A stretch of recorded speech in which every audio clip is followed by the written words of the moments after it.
This is the first of a new range of videos I'm creating, and this is designed to take elements of my life and put them into a scriptural context that we can answer questions that others may have from similar situations.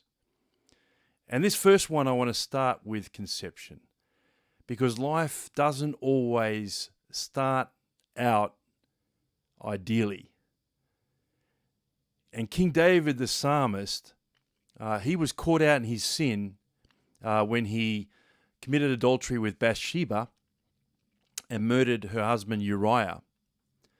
And he was very sorry for his actions, and he wrote the famous Psalm 51, and verse 5 tells us, "In sin did my mother conceive me."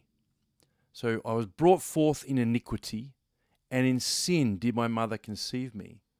Now, while there is some dispute as to whether David his mother was actually his father's wife, or was she? There is no doubting this David's sinful conception. Now, my mother was a rebellious Australo-Jewish young girl who'd fled from home, and my father was a travelling Englishman. And I was conceived through their connection together for a brief time in the mid-60s. Now, many would say in those days that it was an illegitimate conception. Illegitimate in the eyes of people, but not in the eyes of God.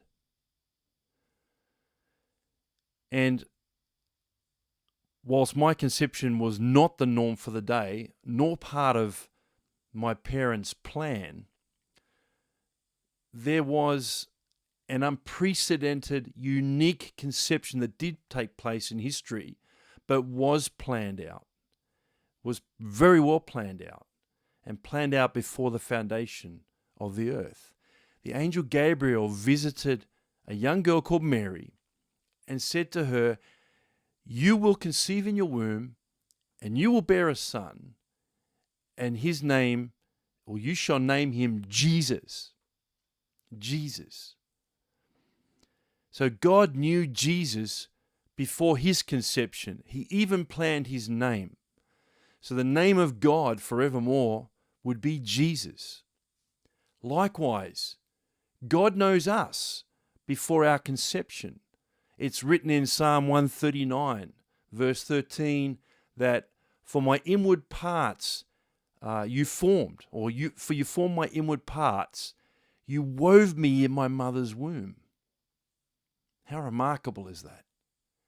And with these words, the same psalmist describes, and that being David, describes something of the mystery of conception. Now, it's analogous to a creative idea. We conceive a thought in our mind, and this leads to a connection of ideas in our thinking, a construction within our head of something that's being formed and created as we think. And if this idea that we end up having is brought to a full commitment, it will lead to action. And hopefully that action creates something, hopefully something good.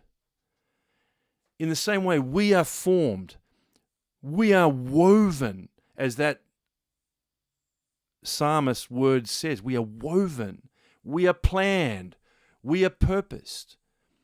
And this is all in the thinking of God. And Ecclesiastes 11 verse 5 poses this thought about conception. Just as you do not know the path of the wind outside and how bones are formed in the womb of the pregnant woman, we don't know these things. So you do not know the activity of God who makes all things. So while I was being conceived in sin by my unmarried parents, God, with his great, great skill, was forming me and weaving me together in the womb of my mother. And at the right time, God would cause me to enter into the world. Now, that start, from his view, was ideal. So I believe it's important that we look at even the strange things that happen in our conception or in our lives and look for how God is at work.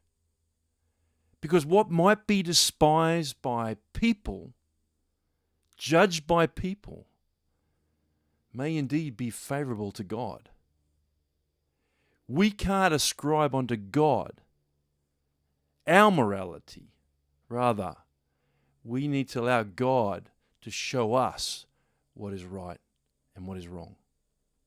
I hope that's blessed you, and I plan to do a few more of these quick takes on aspects of my life and weave in scriptural words to make sense of it all. And hopefully that will help you and bless you.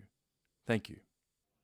If you liked this video, please give it a like and subscribe to this channel to receive notifications of future content.